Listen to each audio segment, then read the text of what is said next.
Aberto, pode orar para nós, irmã? Orar sim. Vamos orar. Pai de amor e misericórdia, graças te damos, ó Pai, pelo dom da vida, proteção dos teus santos anjos, pelos cuidados dessa noite, pelas tuas misericórdias que nos alcançaram nesta manhã. Amém. Obrigado, Pai, todas as tuas providências, teu grande amor, dispensado a cada um dos teus filhos. Amém. Obrigado pela oportunidade, Pai, que temos de meditar na tua palavra. Rogo a ti perdão pelos nossos pecados. E peço, Senhor, que o Senhor nos conceda o teu Santo Espírito para o aprendizado da tua palavra.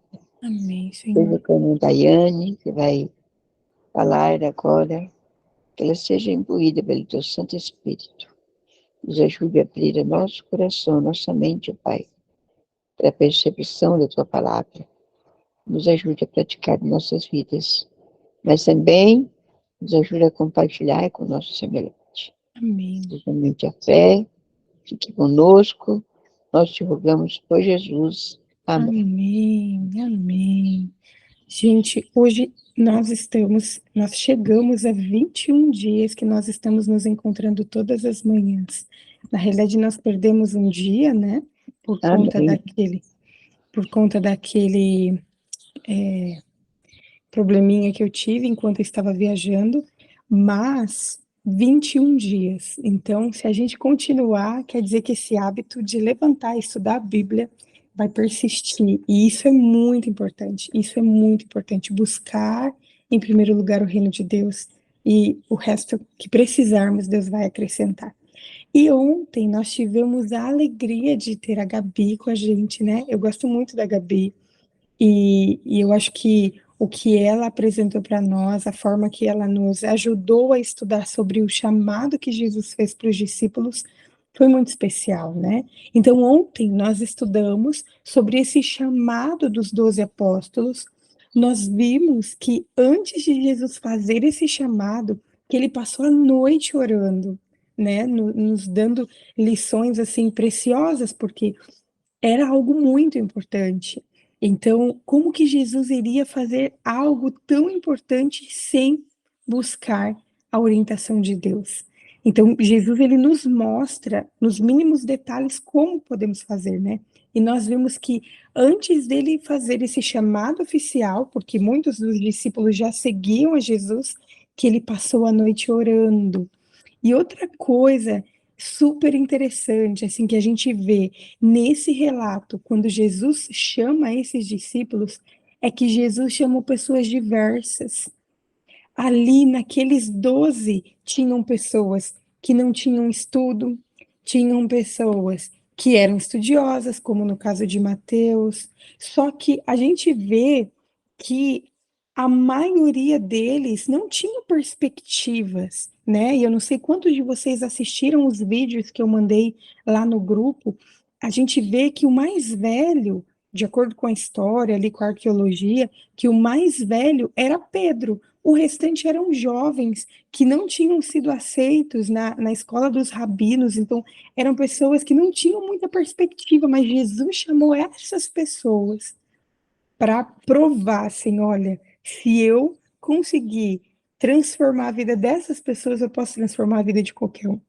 E assim, quando a gente vê e a gente percebe a forma como que Deus lida com as pessoas, a gente tem esperança, porque a gente também é pecador, a gente também tem personalidade difícil, a gente também tem temperamento, igual os filhos de Zebedeu, né? Os filhos do trovão, porque eram pessoas totalmente impulsivas, e a gente vê, e a gente vai ver ao longo desses estudos, e a gente vai ver, por exemplo, o João, o discípulo amado, o filho do trovão sendo transformado no discípulo mais amoroso.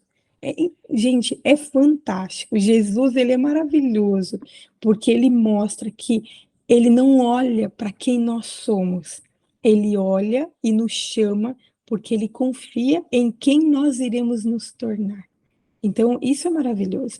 E hoje a gente vai dar continuidade e nós vamos estudar sobre um episódio que ocorreu após esse chamado oficial. E esse episódio, na Bíblia, é apresentado como com o subtítulo de A Blasfêmia dos Fariseus. O que era essa blasfêmia, né? Que momento é esse? Nós vimos que durante o ministério de Jesus, que ele teve alguns encontros com os fariseus. A ideia é que parece que sempre tinha alguém, um grupo de fariseus seguindo Jesus para tentar encontrar alguma coisa assim que eles considerassem como blasfêmia, para eles minarem o ministério de Jesus, né? E aqui nós vemos novamente um episódio como esse. E esse episódio que nós vamos ler está relatado em Mateus, capítulo 12, versículo 22 a 32, esse que nós vamos ler hoje, mas também está relatado em Marcos, capítulo 3, versículo 20 a 30, e Lucas, capítulo 11, versículos 14 a 23. Hoje nós vamos ler o relato de Mateus, porque foi ele que apresentou mais detalhes. Então vamos ver o que diz Mateus, capítulo 12, versículos 22 a 32. Olha o que diz. Então trouxeram a Jesus um endemoniado, cego e mudo. Jesus o curou. E o homem passou a falar e a ver. E toda a multidão se admirava e dizia: Não seria esse por acaso filho de Davi? Mas os fariseus, ouvindo isso, diziam: Este não expulsa demônio, este não expulsa demônios, senão pelo poder de Beelzebul, o maioral dos demônios. Mas Jesus, sabendo o que eles pensavam, disse-lhes: Todo reino dividido contra si mesmo ficará deserto, e toda cidade ou casa dividida contra si mesmo não subsistirá. Se Satanás expulsa Satanás, está dividido contra si mesmo. Como então o seu reino subsistirá? E se eu expulso os demônios por Beelzebul, por quem os filhos de vocês os expulsam? Por isso, eles mesmos serão os juízes de vocês. Se, porém, eu expulso os demônios pelo Espírito de Deus, certamente é chegado o reino de Deus sobre vocês. Ou como pode alguém entrar na casa do valente e roubar-lhe os bens, sem primeiro amarrá-lo? E só então saqueará a casa dele. Quem não é por mim é contra mim, e quem comigo não ajunta, espalha. Por isso, digo a vocês que todo pecado e blasfêmia serão perdoados aos homens, mas a blasfêmia contra o Espírito não será perdoada. Se alguém disser alguma palavra contra o Filho do Homem, isso lhe será perdoado. Mas se alguém falar contra o Espírito Santo, isso não lhe será perdoado, nem neste mundo, nem no porvir. Então, aqui a gente tem esse movimento. Na realidade, Marcos, ele fala que Jesus ele tinha ido para casa, né? E a gente viu que todas as vezes que Jesus estava em Cafarnaum e que falava que ele tinha ido para casa, que provavelmente ele estava na casa de Pedro. E a gente viu que em Marcos fala que Jesus estava ali em casa, né? Foi para casa e que se ajuntou grande multidão. As pessoas já estavam acostumadas, quando Jesus estava em Cafarnaum, ali na casa de Pedro, a ir para lá, porque elas já haviam recebido e já haviam presenciado, testemunhado do poder dele para curar as pessoas. E Mateus fala que Marcos não apresenta esses detalhes de quem ele curou, mas Mateus ele teve cuidado de apresentar uma cura, que foi a cura de um endemoniado, cego e mudo. Então, o relato ele começa falando sobre isso, que esse endemoniado ele era cego e mudo. Essa é a segunda vez que se registra essa classe de demônio, né? Nós já vimos um outro momento, e relata que as pessoas questionavam, será que esse realmente não é o Filho de Deus? Né? Mas não como uma forma assim, sabe quando a gente afirma algo já questionando, tipo, essa pessoa poderia ser o filho de Deus, poderia ser o filho de Davi, né? Essas pessoas dava a entender assim que elas compreendiam que o Messias ele fazia milagre, que Cristo ali estava fazendo alguns milagres, né? Só que algo faltava para eles confiarem plenamente naquilo ali. né? Essas pessoas, elas compreendiam que o Messias da profecia faria milagres, só que elas achavam difícil relacionar Jesus com essa pessoa aparentemente comum. Sabe quando a gente cria expectativas sobre determinada coisa? Então, assim, é como se essas pessoas tivessem criado uma expectativa tão diferente em relação a Jesus, que eles estavam vendo ali todas as evidências para que crescem que aquele era o Filho de Deus, o Messias, que a profecia apontava, só que elas tinham criado expectativas diferentes. Então, Jesus estava ali operando milagres, só que eles não acreditavam por completo. Então, o fato de que muitos ouviam Jesus com prazer, o reconheciam como grande mestre, e mesmo como um profeta, não significava que necessariamente que eles o aceitavam como Messias. Seus muitos milagres acendiam aquela chama de esperança no coração deles, mas as ideias preconcebidas de quem era o Messias, de como seria o Messias, apagava de imediato essa chama. Então, por isso que a gente vê aqui essas pessoas questionando: não seria este, por acaso, o filho de Davi? Então, a gente vê que depois que essas pessoas questionam, a Bíblia fala que os fariseus, eles vêm e eles apresentam assim um argumento contrário, sabe, como se tivesse a intenção de minar completamente a pequena confiança que eles tinham. Então, o texto relata que os fariseus, eles acusaram Jesus. Olha o que eles falam assim: este não expulsa demônios senão pelo poder de Beelzebub, o maioral dos demônios. Olha aqui como que fica relatado, como que os fariseus, eles expressam aqui a sua ideia em relação a Jesus. A gente vê, e a gente já viu até agora, que os fariseus, eles estiveram em vários momentos do ministério de Jesus. Eles começaram assistindo, chegando e se aproximando. Em outros milagres, eles começaram a falar, a questionar os discípulos. E agora a gente vê eles acusando Jesus.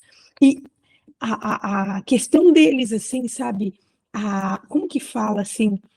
Na realidade, eles estavam tão desprezando Jesus, sabe? Eles mostraram tanto desprezo em relação a Jesus que eles não falaram nem o nome de Jesus. Eles falaram assim: olha, este.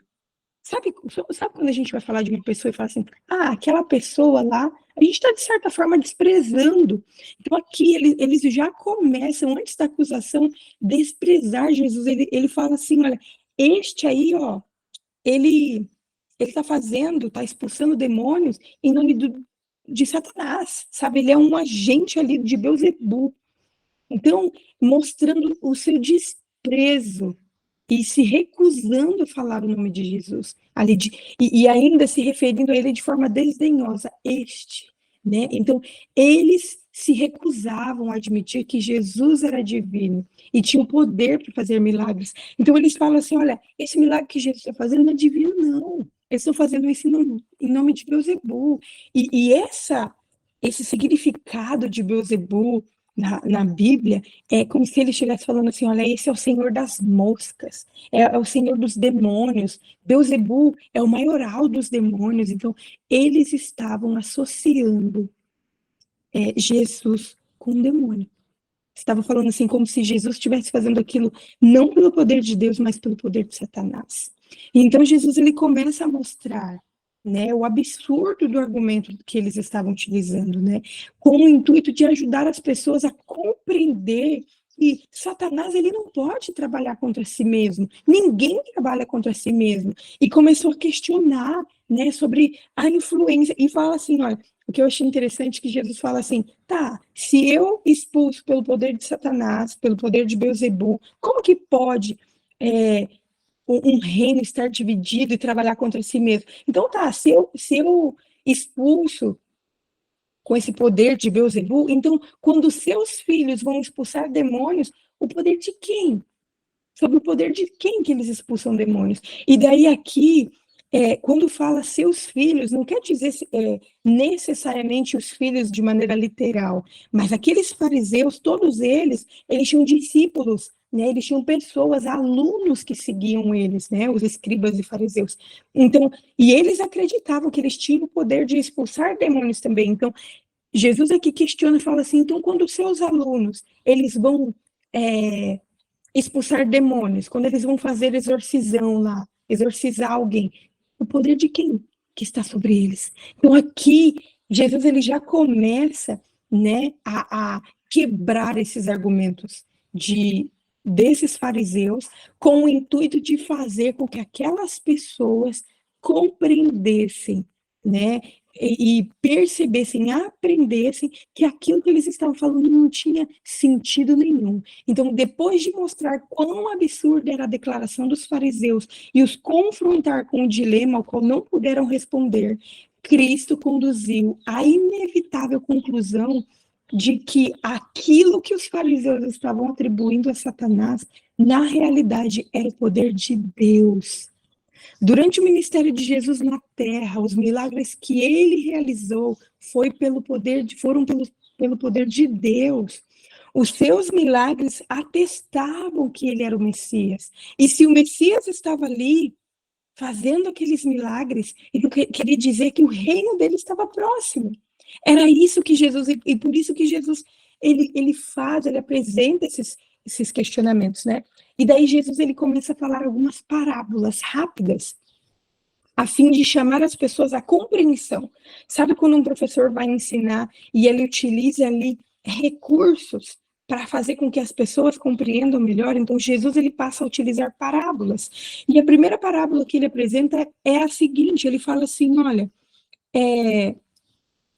ele já falou, na realidade, aquela parábola de todo o reino dividido contra si mesmo, cara deserto, e daí ele fala assim, como pode alguém entrar na casa do valente e roubar-lhe os bens sem primeiro amarrá-lo? Aqui Jesus estava falando assim, olha, ele reforçava a verdade de que o reino de Deus que o reino de Satanás estava sendo invadido. E por isso que ele fala assim, olha, como que pode alguém entrar na casa de alguém e o valente está ali e essa pessoa não ser amarrada antes de ser saqueada? Né? Então, ali Jesus estava falando assim, olha, é como se eu fosse o inimigo de Satanás. Não tem como eu mandar roubar a minha casa mesmo. Não tem como eu fazer isso. Então, o que Jesus estava falando assim, olha, ele estava reforçando a ideia de que o reino de Deus e o reino de Satanás era contrário, de que o reino de Satanás estava sendo invadido e que Cristo era aquele que estava invadindo o reino de Satanás. E estava demonstrando também, porque assim, ó, imagina vocês, se alguém consegue, e aqui ele fala assim, olha, entrar na casa do valente e roubar-lhe os bens sem primeiro amarrá-lo. Então, o que Jesus está falando assim, olha, tá, essa pessoa é valente, Satanás é valente, só que eu sou muito mais forte porque eu consigo amarrar. Satanás, ele compreendia e ele atuava de forma a dizer que esse mundo era dele, de que esse mundo é dele, e é dessa forma que ele atua, dizendo e reivindicando esse mundo como sendo dele. Mas Cristo se apresenta aqui como aquele que pode libertar os cativos de Satanás. E ele é mais forte que Satanás. O poder de Deus, ele estava operando ali naquele momento, naquele lugar, na vida de Jesus, naquela época, por meio de Jesus. E os seus milagres testificavam que era impossível uma aliança com Satanás, e sim que ali havia uma guerra contra ele. Então Jesus ele faz uma declaração e ele fala assim, olha, quem não é por mim é contra mim, e quem comigo não ajunta, espalha.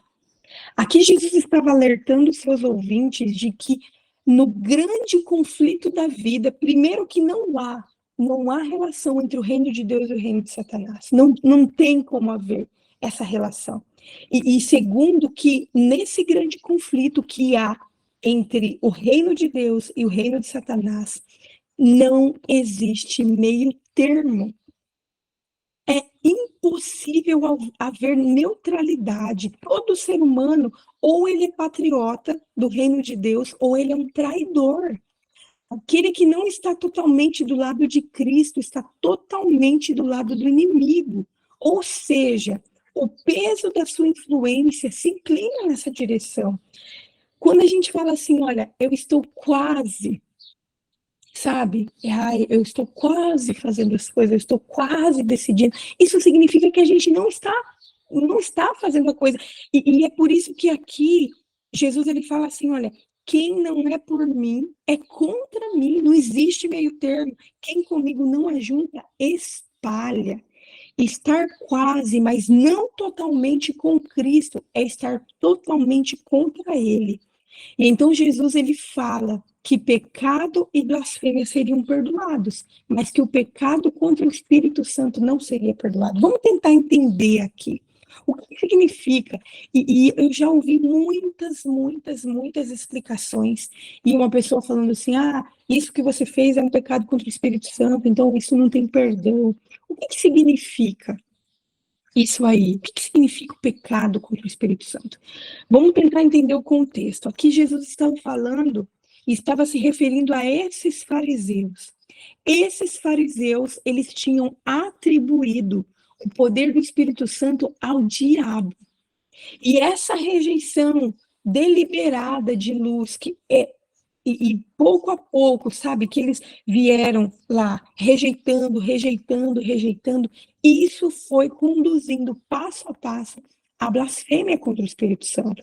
E é importante observar que esta declaração dos fariseus de que Jesus fazia as coisas por influências de demônio surgiu como um clímax ao longo de todo o processo de rejeição. Porque a gente vê essas pessoas rejeitando Jesus desde o nascimento de Jesus. E foi se tornando mais e mais intenso à medida que o ministério de Jesus progredia. Então, quanto mais evidente ficava de que Jesus era filho de Deus, mais os fariseus se opunham ao ministério de Jesus, mais eles falavam contra, mais eles argumentavam contra, a ponto de, nesse episódio, eles falarem severamente e de acusarem Jesus como um discípulo de Satanás, como alguém que atuava pela influência de Satanás. Então, com o passar do tempo, e cada encontro de Jesus servia apenas para revelar a hipocrisia deles. Eles se tornavam mais e mais amargos e falavam cada vez de forma mais violenta, até declararem abertamente que Cristo estava possesso por demônio e que estava trabalhando em colaboração com Satanás. Então, a blasfêmia contra o Espírito Santo ou o pecado imperdoável, o que é isso? Ele consiste na resistência progressiva à verdade. Então, a pessoa ela vai rejeitando, a ponto de que aquilo vai se tornando uma decisão final, sabe? A ponto e aqui a Bíblia fala que é imperdoável, e é imperdoável não é porque Deus ele não tem poder de perdoar, é porque a mente da pessoa vai ficando tão cauterizada pelas decisões que ela vai tomando, que a atuação do Espírito Santo ela não tem mais sentido, e assim, pouco a pouco, a consciência ela vai sendo cauterizada pela resistência contínua às impressões do Espírito Santo. E quem está nessa direção, nessa situação, dificilmente percebe que tomou uma decisão fatal. Para uma pessoa assim, não há como agir em harmonia com a vontade de Deus. Então, por isso que fala que é um pecado imperdoável. Não porque Deus não tem poder para perdoar, mas porque a pessoa não reconhece que ela precisa de perdão. Isso é uma coisa tão séria, porque assim, olha, às vezes, eu não sei se vocês já tiveram essa impressão, porque assim, às vezes a gente pensa assim, nossa, eu cometi um pecado imperdoável. Só de nós termos essa consciência, esse temor de que a gente pode ter tido realizado ou cometido um pecado imperdoável, só isso significa que a gente não cometeu, porque a gente tem o temor, sabe? A gente tem a impressão e a gente tem esse temor para não realizar. Agora, quando uma pessoa ela não tem mais a consciência e que os pecados que ela comete, que ela não tem nem, sabe, aquela vontade de se arrepender, isso aí vai sendo pouco a pouco, sabe, cauterizando a mente dela, e isso vai levando ela a perceber e falar assim, isso é minha vida, eu não estou fazendo nada de errado. E a gente tem que perceber, porque a pessoa mais miserável do mundo é aquela que tem a consciência atormentada. Sabe aquela pessoa que sabe o que tem que fazer, sabe que deveria fazer diferente, mas ela não luta para fazer diferente? Isso é, quando a gente tem isso aí e ficar lutando e resistindo às impressões do Espírito Santo, a gente está sendo conduzido a, a esse pecado contra o Espírito Santo. Então, uma experiência cristã miserável é resultado de não se viver à altura da luz que temos recebido. Então, e essa caminhada, ela é particular. Na nossa vida cristã, nós vamos ver, pouco a pouco, a gente sendo levado a perceber que algumas coisas que a gente faz, que a gente não deveria fazer, que aquilo que a gente fez, que a gente falou com alguém de forma áspera, que a gente deve pedir perdão. E daí, se a gente... porque o Espírito Santo está sempre atuando na nossa vida e sempre nos levando a compreender as coisas. E daí, se eu fiz alguma coisa errada aqui, o Espírito Santo está me impressionando, vai lá, pede desculpa para a pessoa, não fica assim, fala, não vou. E daí, fico nesse erro, sabe? Não me arrependo, não, errado estava ela, porque isso, porque aquilo, fica buscando justificativas, sabe, para argumentar, para justificar as nossas atitudes, isso vai sendo cauterizado. E quando isso, a gente vive um conflito, não tem nada mais que rouba a nossa energia do que viver nesse conflito de saber o que a gente deveria fazer, perceber que aquilo que a gente está fazendo é errado, só que a gente não lutar para fazer o que é certo. E daí, quando a gente tem essa consciência perturbada, assim, por saber o que deveria fazer e não fazer, a gente tem duas opções para solucionar esse problema. Duas opções apenas. Na vida, nós temos apenas duas opções. Ou a gente pode se render ao poder transformador do Espírito Santo, responder aos impulsos do Espírito Santo e pouco a pouco ir corrigindo os nossos erros, os erros que foram cometidos contra Deus e os erros que foram cometidos contra o nosso próximo, e deixar que o Espírito Santo atue e transforme a nossa vida. Essa é uma decisão. Reconhecer assim, olha, Senhor, eu não sou nada, eu sou miserável. Olha aí, acabei de estudar a Bíblia e falei ríspido com o meu marido, entendeu? Falei ríspido com o meu filho, me ajuda. Reconhecer isso aí, permitir que o Espírito Santo atue na nossa vida. Ou a gente pode ir cauterizando a nossa consciência e eliminando esses dolorosos impulsos, sabe? Não, isso que eu fiz justifica dessa forma. Não, a pessoa é difícil. Não. E sabe, isso vai cauterizando e a gente vai silenciando o Espírito Santo na nossa vida. A gente não vai mais ouvindo o Espírito Santo. A pessoa que escolhe o último caminho, esse último caminho, ela não pode se arrepender, pois a consciência dela se torna insensível para saber se ela está fazendo certo ou errado. Ela não tem vontade de se arrepender. Ela se coloca, quando a gente não tem desejo de se arrepender das coisas erradas que a gente faz, e que a gente vai dando corda para isso, a gente se coloca deliberadamente além do alcance da graça divina. E a gente tem que tomar muito cuidado, porque muitas vezes a gente está fazendo mau uso do livre-arbítrio que nós temos. E esse mau uso do livre-arbítrio que a gente tem feito resulta na perda do poder para discernir entre o bem e o mal. Jesus falou que a blasfêmia contra o Espírito Santo não será perdoada, não porque Deus não esteja disposto a perdoar, mas porque quem comete esse pecado não deseja ser perdoado. E o desejo de ser perdoado é o mínimo e é ação vital, é necessária para que haja perdão. E é por isso que Jesus ele está sempre nos falando para a gente pedir, porque ele vai dar, entendeu? Nós temos que pedir perdão, porque se nós não pedirmos perdão, como que alguém pode perdoar? Como que Deus pode nos perdoar se nós não pedirmos perdão? Se nós não reconhecermos que nós erramos.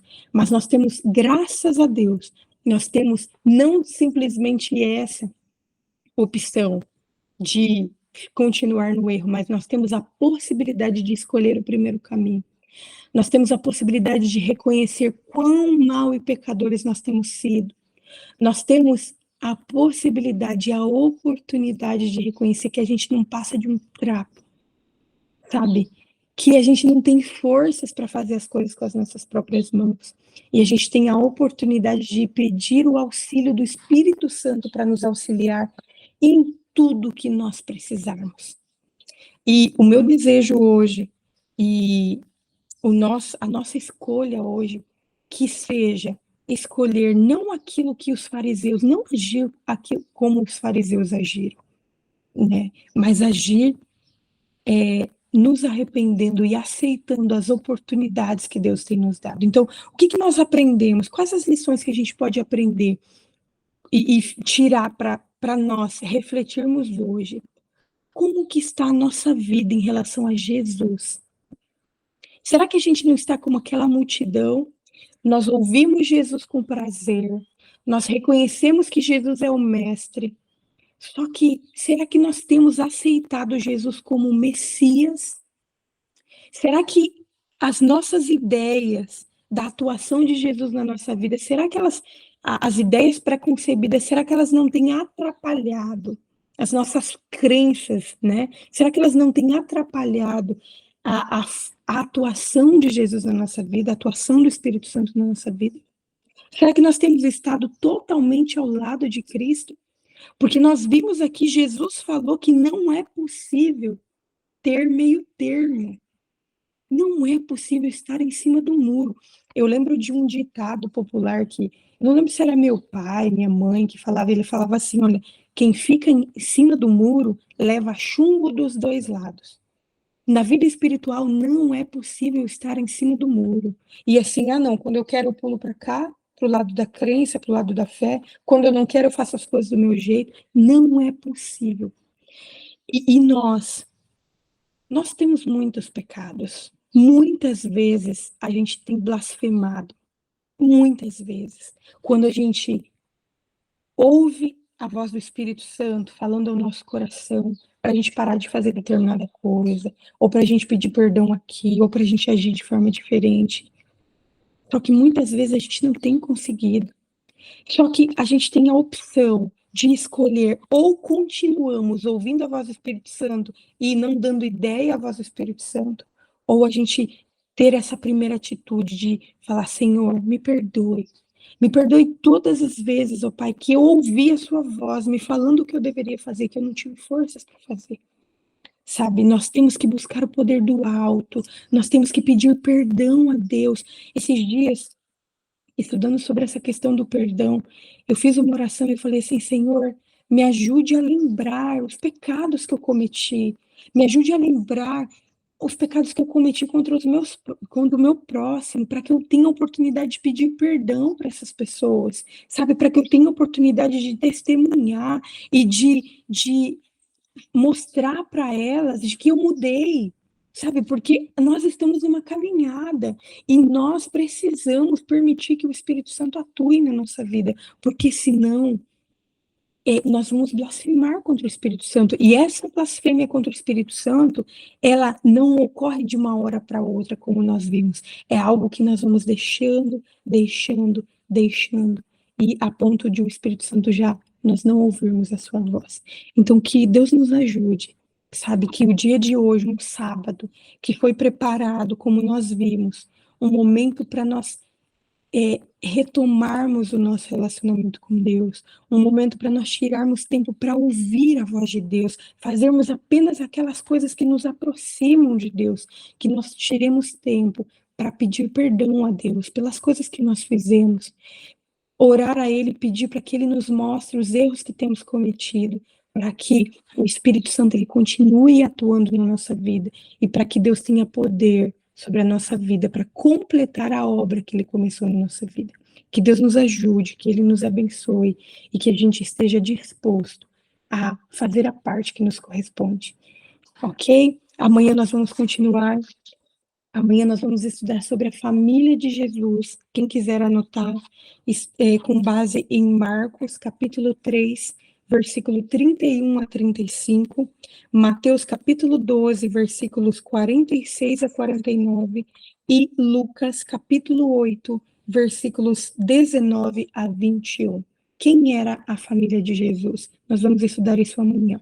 Que Deus abençoe, que dê a cada um de nós um dia deleitoso na presença de Jesus, que nós aproveitemos todas as oportunidades para estudar a palavra, estudem novamente, leiam novamente, anotem as impressões que o Espírito Santo for colocando na mente de vocês, e que continuemos aprendendo de Jesus. Jesus, ele deu oportunidade a todos, inclusive para os fariseus, e que a gente aprenda com ele também. Vamos orar?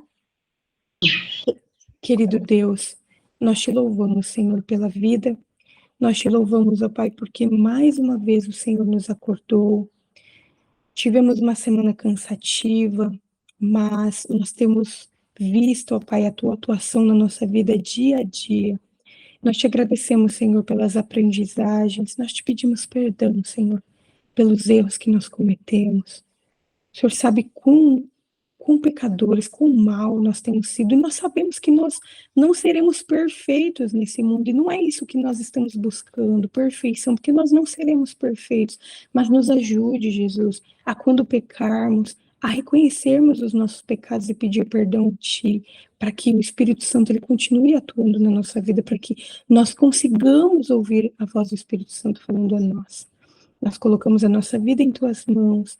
Abençoe a cada uma dessas pessoas que estão assistindo agora e as pessoas que irão assistir depois. Que o Senhor continue a obra que o Senhor começou em nossa vida. Nós te pedimos e te agradecemos tudo isso em nome de Jesus. Amém. Amém. Um beijo, queridos. Que Deus abençoe vocês. Feliz sábado a todos. Feliz sábado. Glória a Deus.